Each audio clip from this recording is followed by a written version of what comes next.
আসসালামু আলাইকুম। অনুসন্ধানী বাংলা টিভির পক্ষ থেকে সবাইকে স্বাগতম। আপনাদের সাথে আছি আমি মোসাম্মদ সুমাইয়া। দিনাজপুরে সাবেক হুইপসহ 400 জনের নামে মামলা।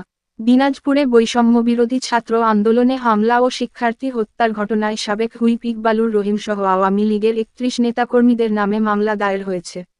এছাড়াও একই মামলায় অজ্ঞাত পরিচয়ে আরও 300 থেকে 400 জনকে আসামি করা হয়েছে। সোমবার 26 আগস্ট দিনাজপুর কোতোয়ালি থানায় মামলাটি দায়ের করেন দিনাজপুর সদর উপজেলার বিদুরসাই উত্তরপাড়ার বাসিন্দা ও বৈষম্যবিরোধী আন্দোলনে নিহত স্কুল ছাত্র রবিউল ইসলাম রাহুলের বড় ভাই ফরিদুল ইসলাম। দিনাজপুর সদর সার্কেলের অতিরিক্ত পুলিশ সুপার জিন্নাহ আল মামুন মামলার বিষয়টি নিশ্চিত করেছেন। মামলায় উল্লেখ করা হয়, 4 আগস্ট দুপুর 12:30টার দিকে দিনাজপুর জেলা স্কুলের সামনে শিক্ষার্থীদের একটি মিছিলে আসামিদের পরোক্ষ ও প্রত্যক্ষ উস্কানিতে ও প্ররোচনায় তাদের নির্দেশে আওয়ামী লীগ ও অঙ্গ সংগঠনের নেতাকর্মীরা অস্ত্রশস্ত্রসহ শিক্ষার্থীদের ওপর হামলা করে। এ সময় তারা ভারী আগ্নেয়াস্ত্র, ক্ষতিকারক গ্যাস ও ধারালো দেশীয় অস্ত্রশস্ত্র সজ্জিত হয়ে শিক্ষার্থীদের ওপর গুলি বর্ষণ করে। এতে রাহুলসহ বহু শিক্ষার্থী গুরুতর আহত হয়। পরে রাহুলকে দিনাজপুর মেডিকেল কলেজ হাসপাতালে ভর্তি করা হলে 9 আগস্ট সন্ধ্যায় রাহুল চিকিৎসাধীন অবস্থায় মৃত্যুবরণ করেন।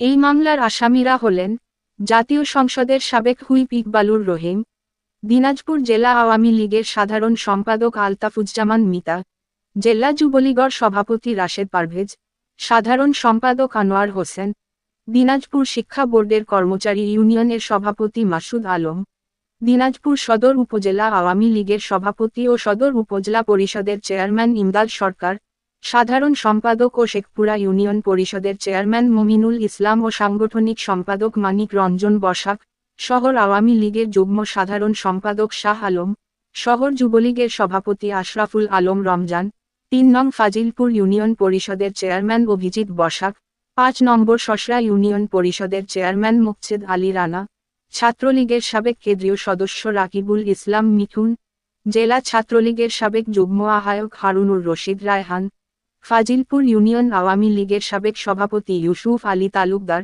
সাবেক সাধারণ সম্পাদক উত্তম বসাক, সদর উপজেলা ছাত্রলীগের যুগ্ম সাধারণ সম্পাদক শামীম রেজা, যুবলীগ নেতা মিথুন, যুবলীগ নেতা সুইড, আওয়ামী লীগ নেতা ওবায়দুর রহমান, ওয়াসিম নূর তুষার, নূর মোহাম্মদ, জাকির হাসান, সাদেকুল ইসলাম, রাশেদুল ইসলাম, রুবেল, রবীন্দ্রনাথ বসাক শুটু, আব্দুল মালেক সরকার, মোহাম্মদ রফিকুল ইসলাম, মামুনুর রশিদ, অমিত বসাক।